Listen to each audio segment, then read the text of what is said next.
Good evening, Doctor. I believe we're going to be working together. Dr. Reed. Dr. Swansea informed us of your arrival, but I could not dare to believe we'd have such good fortune. Such an honor, sir.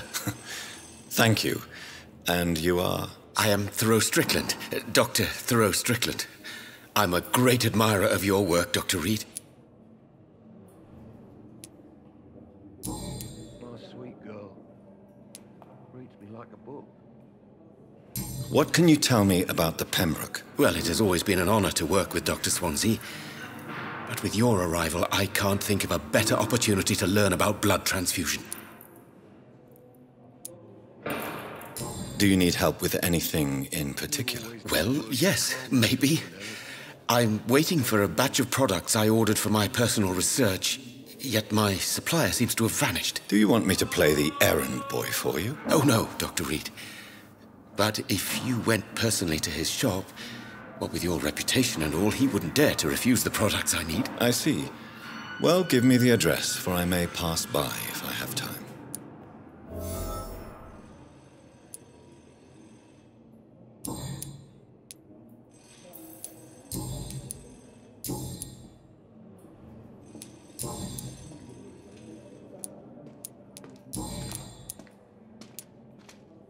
I will not let you down, my boy. Goodbye, Dr. Strickland. Good evening, Dr. Strickland. And good evening to you, Dr. Reed. Can I be of any help?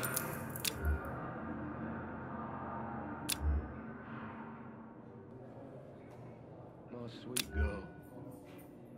Goodbye, Dr. Strickland. I never could keep anything from her.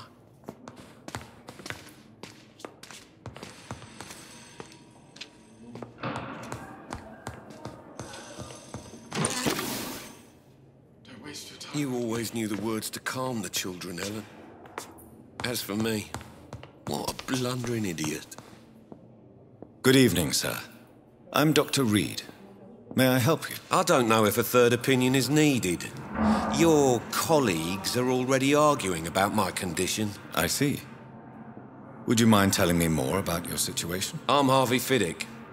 All I want is to get me bloody arm fixed properly.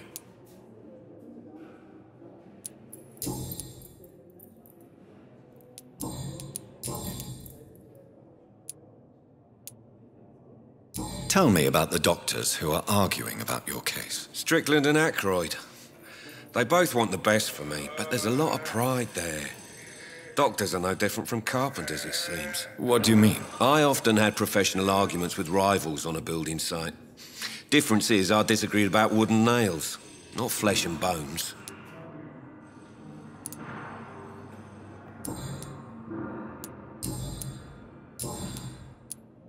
Goodbye for now, Mr. Fiddick. I'll see you later. I will not let you down, my boy. Good evening, Mr. Fiddick. Good evening, Dr. Reed. Any news about my operation?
Come now, we can handle this. You always knew the words to calm the children, Ellen. You're an idiot.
Good evening, sir.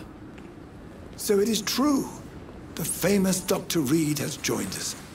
I can't think of any better news during these terrible times. Do we know each other? Actually, yes.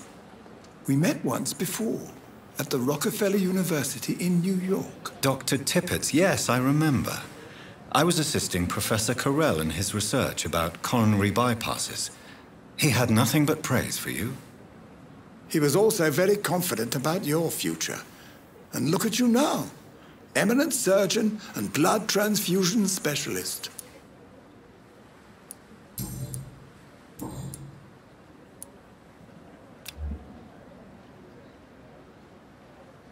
Goodbye, Dr. Tippett.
What must I do?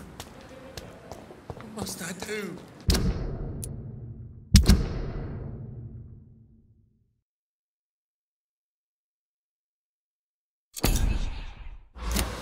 Is this supposed to be enough? A pigsty would smell better.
I will not let you down, my boy.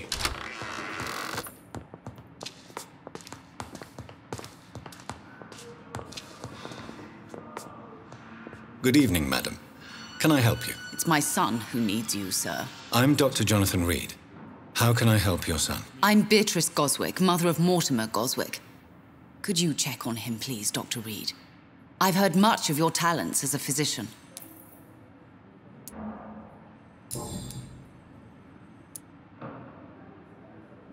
What do you think of your reception here? Any complaints? I have had the uttermost reservations about this hospital since we arrived. But we had no other choice, considering the state of emergency. Is there something in particular that's bothering you? Some of the staff were not especially welcoming. I suspect they're not accustomed to dealing with patients of such social standing.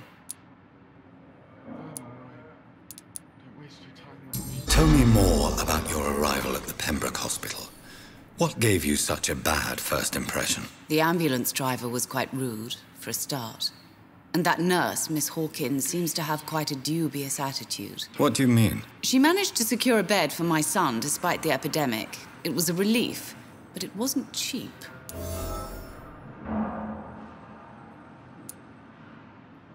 She charged you for a bed? Yes, and I paid without question, considering the urgency of the situation.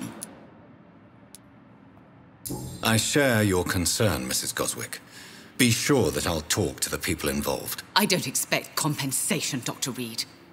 But I'm aware such behavior would not be tolerated in other hospitals. I'm all right. Don't waste your time with me. What can you tell me about yourself, Mrs. Goswick? Not much to say. Just take care of my Mortimer and I'll cover all the expenses. That's all that matters. May I ask if you have an occupation, Mrs. Goswick? I'm a teacher by profession. I teach young women who are more ambitious about their futures than their families.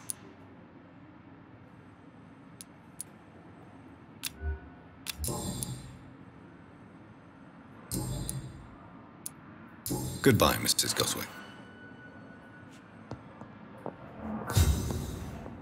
Good evening. I'm Dr. Reed. Can I help at all? No, Really? Why are you here, then? I don't want to talk. My throat hurts too much. I suppose that this pain is the reason you're here. Is someone taking care of you? Yes.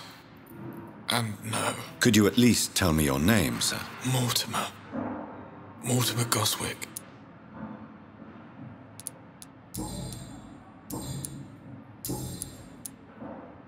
Tell me about yourself, Mr. Goswick. I don't want to talk, Doctor.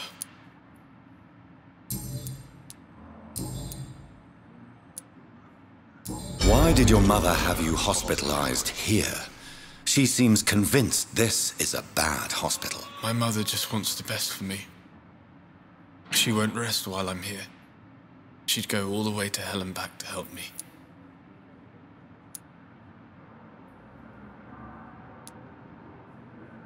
Pembroke Hospital may look unorthodox, but rest assured you're in good hands here. It's not me you have to convince, Dr. Reed. It's my mother.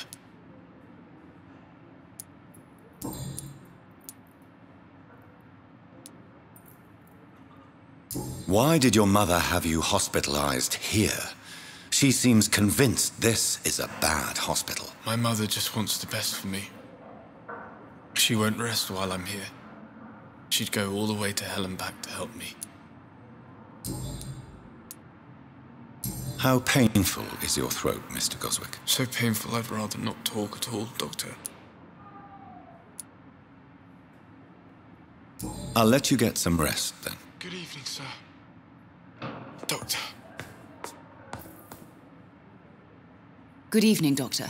How is my son doing?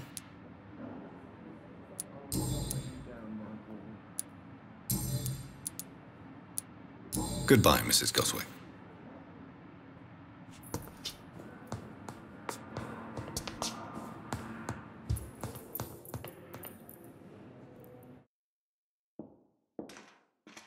You always knew the words to calm the children, Ellen. As for me, what a blundering idiot. I'm so I'm tired. all right. Don't waste Yes, your time. Doctor? Never need.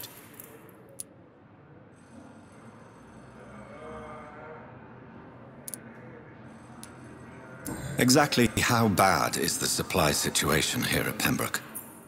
It really depends.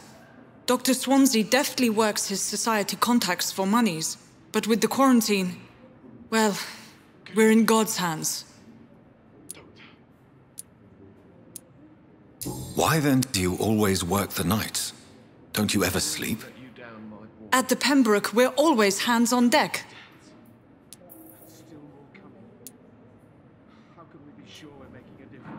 Lack of sleep and the medical profession always ends in disaster.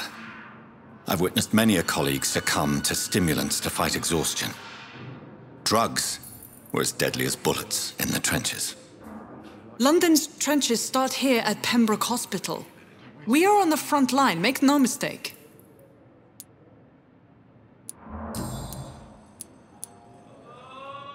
Please, could you point me in the direction of the morgue again? It's the large boarded-up building behind the hospital. You can't miss it.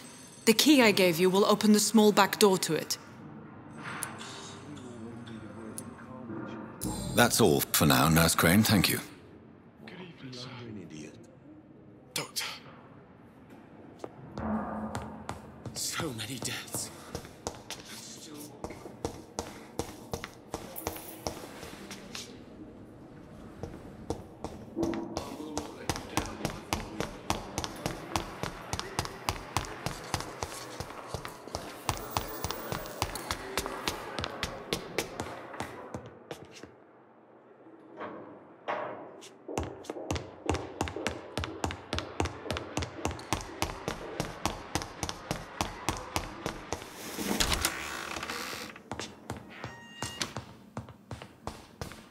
The flower's dying. It needs water.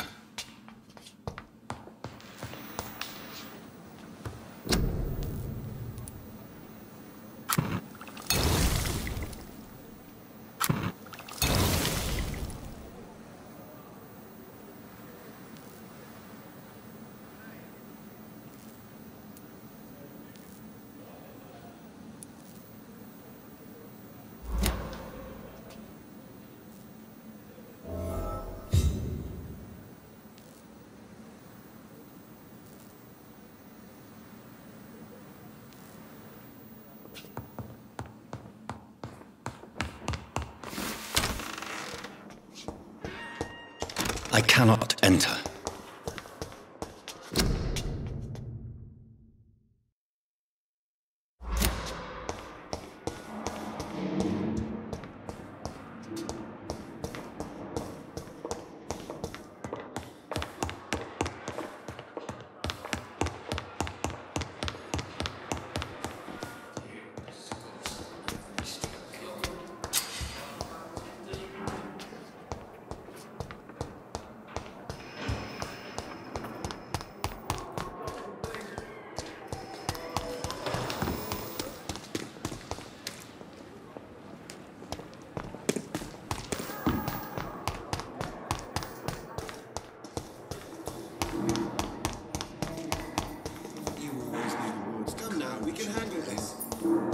As for me, what a blundering idiot. Finally, you've returned, Doctor. Did you find anything of value? Yes, nurse. You've worked your first miracle, Doctor. Now, this patient here needs immediate treatment. Duty calls. When the storm has passed, I'll show you how to mix the remedy yourself with the same basic ingredients. Many thanks, Doctor. When you've finished, you ought to report to Dr. Swansea in his office. He's been looking for you. Seemed pressing.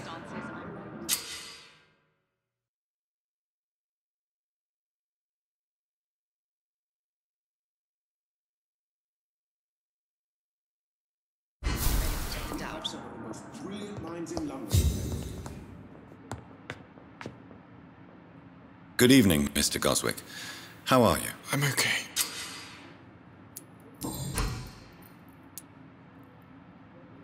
Tell me about yourself, Mr. Goswick. I don't want to talk, Doctor.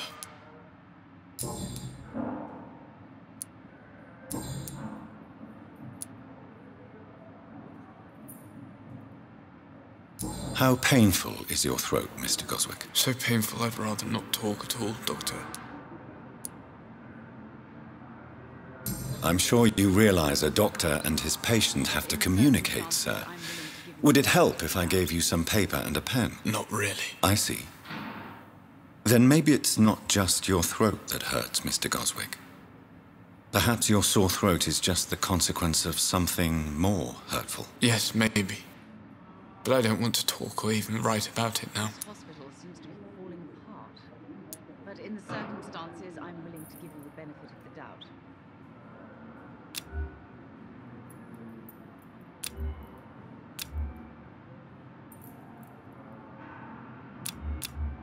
Do you need any help? I'm afraid I may, sir.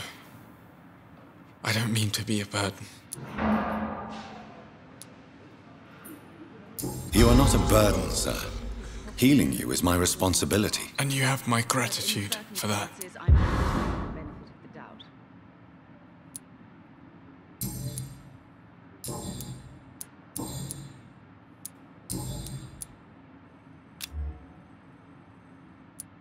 I have to go now, sir.